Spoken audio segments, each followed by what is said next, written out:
Welcome to the Mid-Week Tease with me, Adelle Onyango, where I share some random and not too random thoughts on things.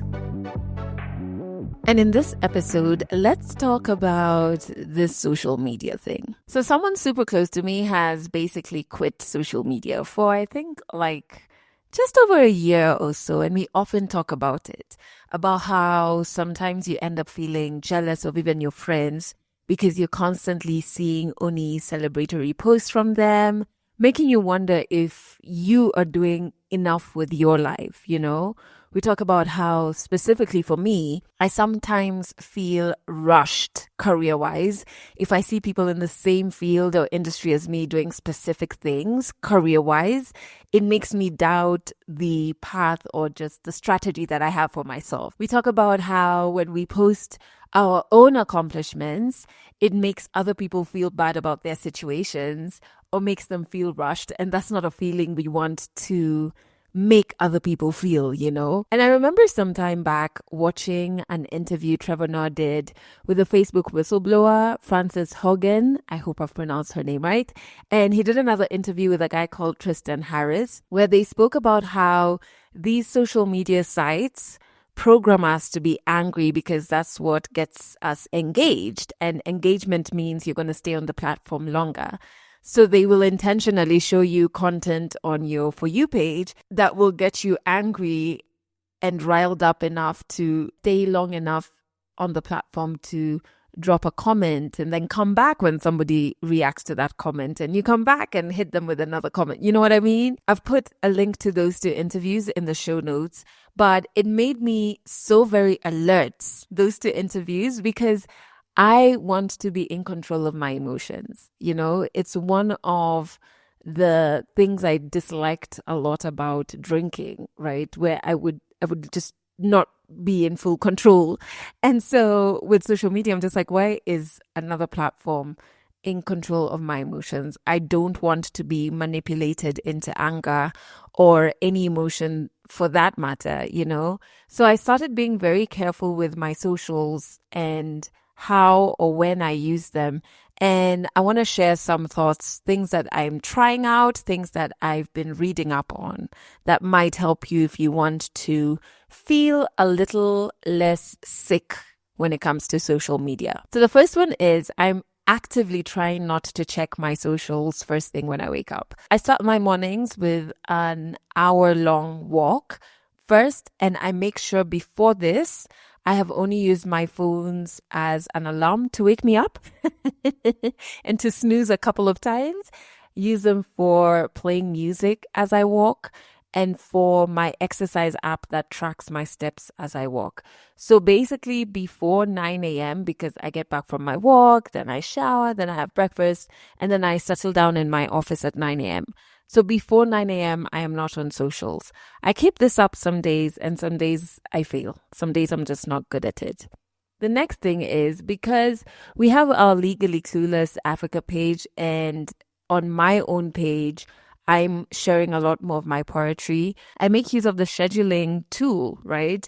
This is just in case you need social media. Maybe you're running a small business, or you're growing your platform, you might be an influencer, or you're creating content or something. This could help you. Just schedule the posts, and then in my actual schedule, I create slots where I respond to comments. So I go online with the purpose of responding to comments. The third thing is I don't react to headlines. I have to read entire articles before getting angry. Not recently, it was earlier today, our super foolish president allocated money to fighting femicide, which is still a growing concern in Kenya. The headlines didn't go in depth, and very many people online were reacting with anger to the headlines. I'm not saying what he's done is not deserving of anger. I'm saying I haven't read the entire article yet because it's been a long day of just trying to make sure I can pay him all the taxes he wants.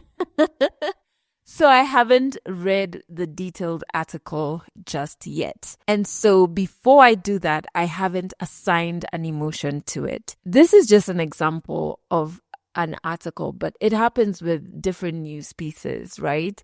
On socials, these platforms or news houses will share the headline and not the entire story. And then we react to the headlines. And I just realized, oh, I'm getting angry because of 10 words that I don't know if were written that specific way to get me angry. I want to read the entire article first and then assign an emotion to it and then feel something. Anyway, that's another thing I have actively decided to do.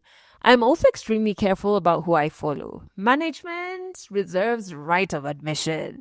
I may know you in real life. Perhaps I may like you in real life. But maybe I don't like how your posts make me feel. And potentially it's a me thing. It has nothing to do with you. And because I care about how I feel, I just won't follow you. The other thing is, what social media apps do you have? Look at all of them and then ask yourself, for the apps that you use, what is the purpose of you using this app?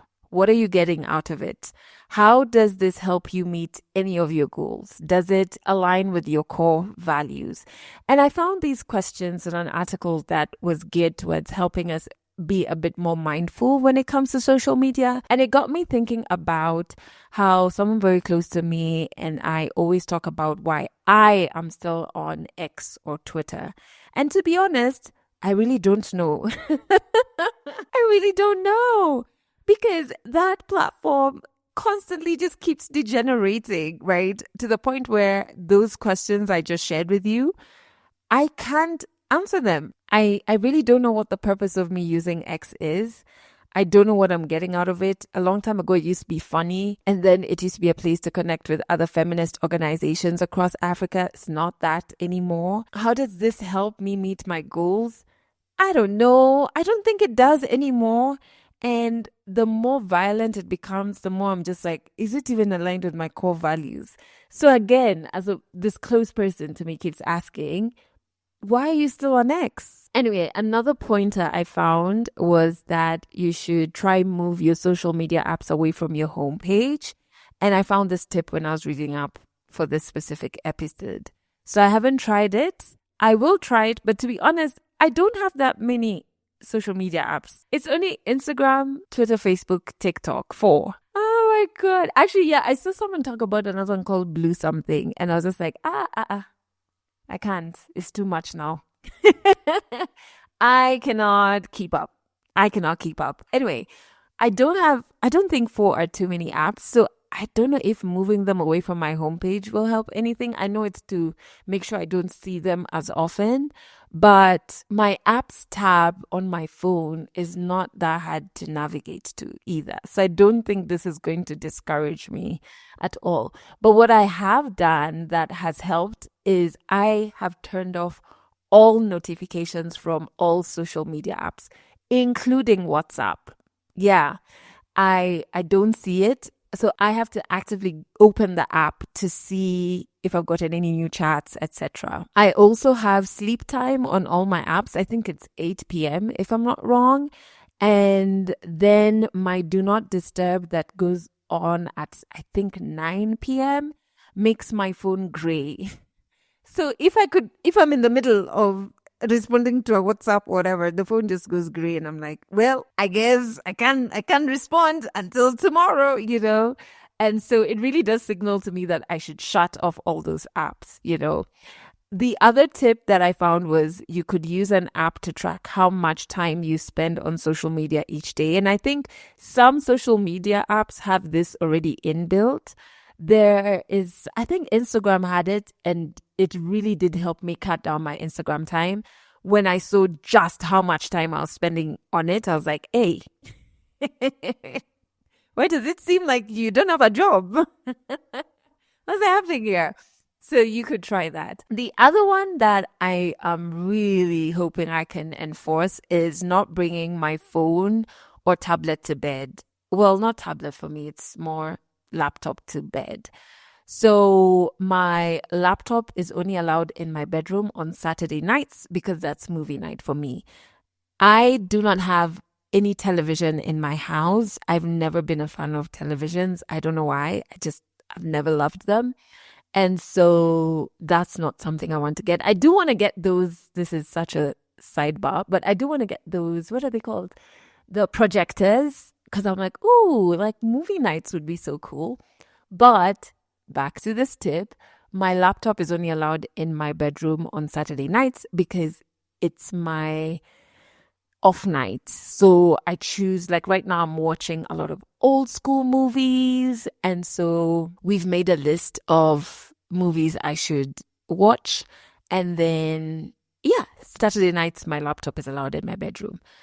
Every other night, it's not. What I need to figure out is my phones, right? I want to be able to turn off my devices and leave them in another room, or maybe just have one close to me for emergencies or something. But I actually figured what I should start off by doing is buying an actual alarm clock. So I wouldn't need my phones to be close to my bed because they're my alarm. Maybe I can put them far from the bed. Maybe still in the same room in case there's an emergency and someone calls, but far from like arm's reach. You know what I mean? So yeah, I don't know where do I buy an alarm clock? Oh, where do I get that? I'll check out Miniso. They must have it. The other tip is set aside time each week. Oh, I love this one. Set aside time each week to interact offline with your friends and your family or your loved ones, the people that you chat to a lot. So try to make it regular. It could be a get together where you always keep your phones away, but you're really like fully locked in to the physical interactions. Now, for me, it's a bit difficult because I live pretty far from the people who I'm super close to. But what I've started doing is with, the closest person to me, I call them more than I chat them. Yeah. And I've found that because I live far, we're not able to see each other every other day, but calling helps keep me off WhatsApp.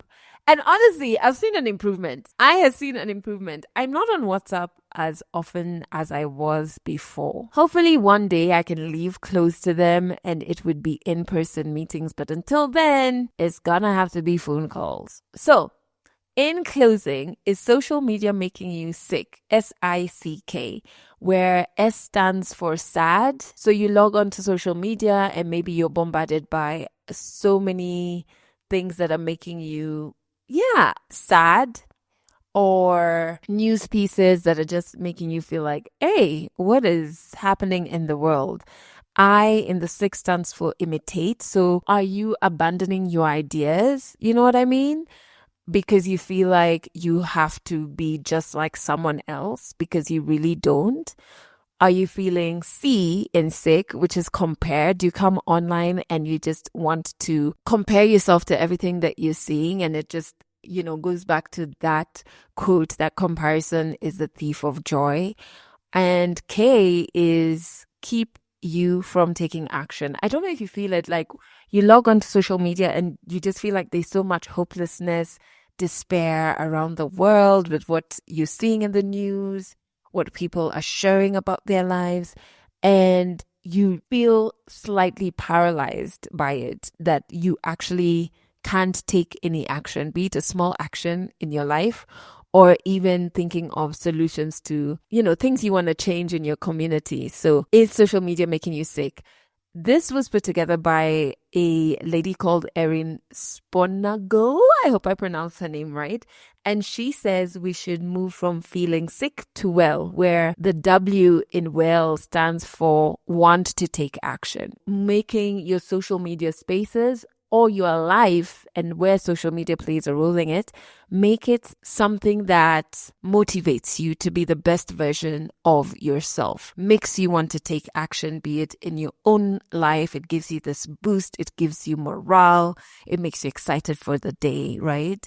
The E is for empower. And so it's just to say, even outside of social media, please remember you do have a lot of control over your life, more than you think you do. Don't ever let social media make you forget that. The first L in will is look forward to. And so this one I like because it really speaks to building your social media space to being a space where you follow people whose content you look forward to seeing.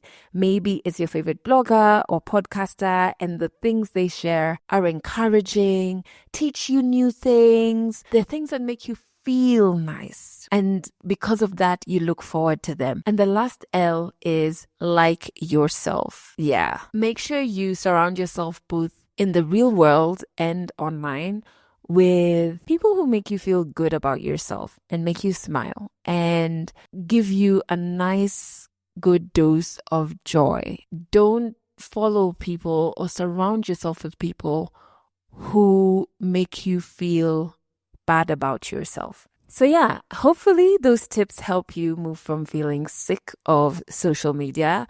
And because it does play some role or another in our lives, how can you take back your power, so that it's not controlling your emotions? It's not making you feel less than, you're not drowning in comparison, but really it can be a space that motivates you, but also its role in your life is not exaggerated. You can still have a healthy routine. Thanks for listening to the Mid-Week Tease, a Legally Clueless Africa production. Episodes go out every Wednesday, and you can learn more about us by going to legallycluelessafrica.com.